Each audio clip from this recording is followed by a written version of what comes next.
Have you ever looked in the mirror and felt like you were staring at a stranger? Not because your face changed, but because something inside you felt distant, unfamiliar, as if the person staring back wasn't quite you. It's strange, isn't it? We spend our entire lives inside our own minds, yet so many of us barely know who we really are. We know our favorite colors, our birthdays, our jobs, but those are only fragments. Beneath all that lies a self we rarely confront. A self we fear, misunderstand, or sometimes even avoid. Knowing yourself sounds simple, like something we should all already understand.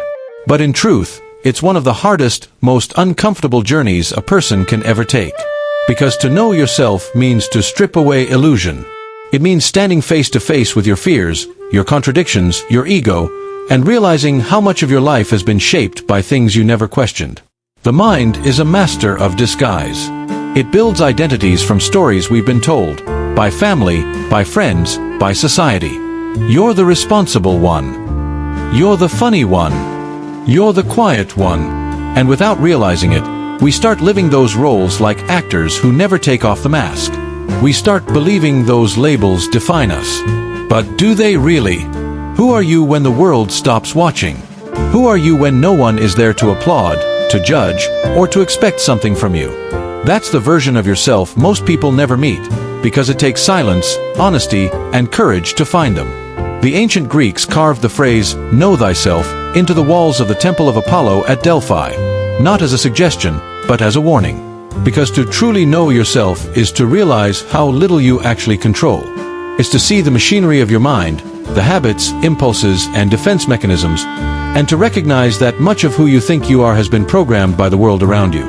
When you were a child, you absorbed everything, every word, every tone, every reaction.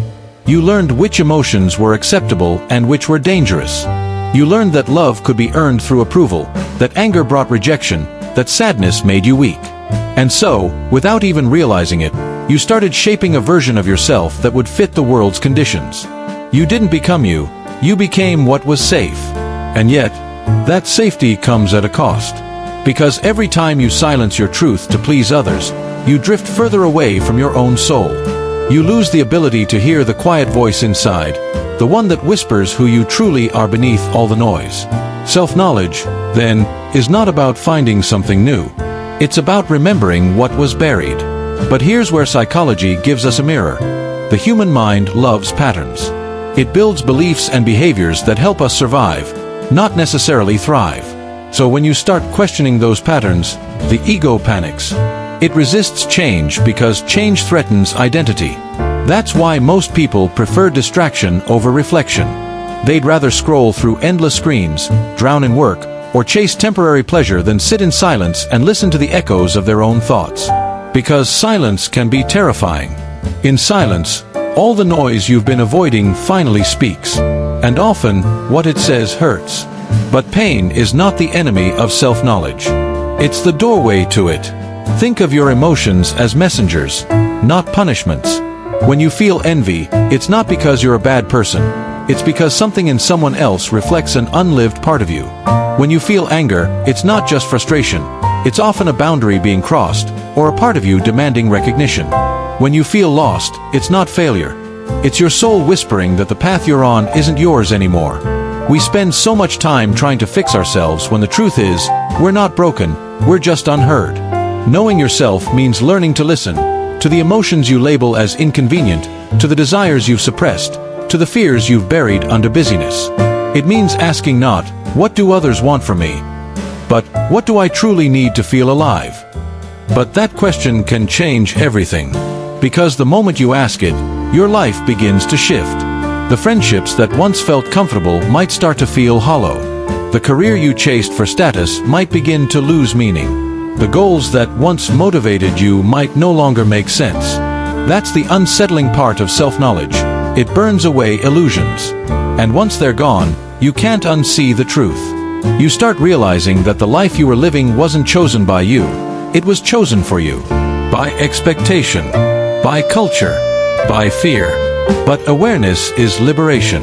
The first time you truly recognize your patterns, the way you seek validation, avoid vulnerability, or fear abandonment, you awaken from the trance. You see that your reactions aren't you. They're echoes of old wounds. Carl Jung once said, "Until you make the unconscious conscious, it will direct your life and you will call it fate." That's the heart of knowing yourself, taking responsibility for your inner world. It's not about perfection, it's about awareness. Once you see your patterns, you have a choice. Before, you reacted. Now, you can respond. And that's where growth begins. Because self-knowledge isn't about self-judgment, it's about compassion. When you understand the reasons behind your fears, your insecurities, your desires, you stop seeing yourself as flawed. You start seeing yourself as human. You stop fighting your shadow and start integrating it. The shadow, those parts of yourself you reject or hide, is not your enemy. It's your teacher. It carries the truth of who you are before the world told you who to be. When you bring light to it, you stop projecting it onto others. You stop blaming, comparing, competing. You begin to live from a place of authenticity. And something beautiful happens then. Your relationships change. Because when you know yourself, you no longer need others to complete you. You no longer demand validation to feel worthy. You can love without fear of losing yourself. You can be alone without feeling lonely. In knowing yourself, you learn to stand still in a world that never stops moving. But here's the paradox. Self-knowledge is not a destination. You don't wake up one day fully understood. It's a lifelong dialogue between who you are and who you're becoming. You will keep evolving, shedding, rediscovering. Every experience will reveal a new layer. And that's the beauty of it. You are an ever-unfolding mystery. Most people think enlightenment is some grand awakening, but in truth, it's simply awareness applied with honesty. It's waking up to your own inner world and seeing it clearly. Sometimes that clarity comes gently, through reflection, through silence. Other times, it comes painfully, through heartbreak, loss, or failure. But both are necessary teachers. Because you cannot truly know yourself in comfort. Growth rarely happens in comfort. To know yourself is to walk through your own darkness with faith that the light is already within you. When you finally reach that place, where you no longer fear your flaws, where you no longer need masks to be accepted, something inside you softens. You begin to live with ease, not because life becomes easier, but because you stop fighting who you are. You stop running from yourself. And that's when peace begins. Not the kind you find in external stability, but the kind that lives quietly inside you, untouched by chaos. You start seeing others differently too. Because once you've met your own pain, you recognize it in everyone else. You stop judging and start understanding. You realize we're all just humans, confused, wounded, searching. Some hide it better than others, but beneath the surface, we all carry the same longing, to be seen, to be known, to be loved, not for what we show the world, but for who we truly are. And maybe that's the real purpose of knowing yourself, not just personal growth, but connection. Because when you know yourself, you can finally meet others from a place of truth. There's no pretense, no performance, only presence. It's in that presence that life feels real again. The air seems clearer. Music sounds deeper. Conversations feel alive. You begin to notice the small things, the way sunlight hits your hands, the rhythm of your breath, the softness of your own existence. You realize that you don't need to find meaning. You are meaning. You are consciousness becoming aware of itself.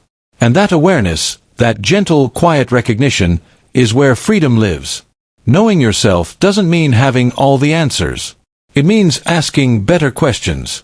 It means daring to face the truth, even when it hurts. It means being honest enough to say, I don't know who I am yet, but I'm willing to find out. Because that willingness, that humility, is where transformation begins. So, the next time you feel lost or uncertain, don't rush to fill the silence. Sit with it. Listen. Ask yourself, what am I really feeling right now? What part of me is speaking through this emotion? And then, just listen. Not to the noise of the world, but to the quiet voice that's been waiting all along. That voice is you. You've just forgotten how to hear it. And perhaps, that's the ultimate task of life, to remember. To peel away everything false until all that remains is truth. To live not as a reflection of others' expectations, but as a reflection of your own soul. Because once you know yourself, truly know yourself, you stop searching for home. You realize you've been home all along. So tell me, do you really know who you are? Or have you just been playing the role the world handed you? If this question stirs something inside you, don't run from it. Sit with it. Because the journey to knowing yourself begins the moment you dare to ask.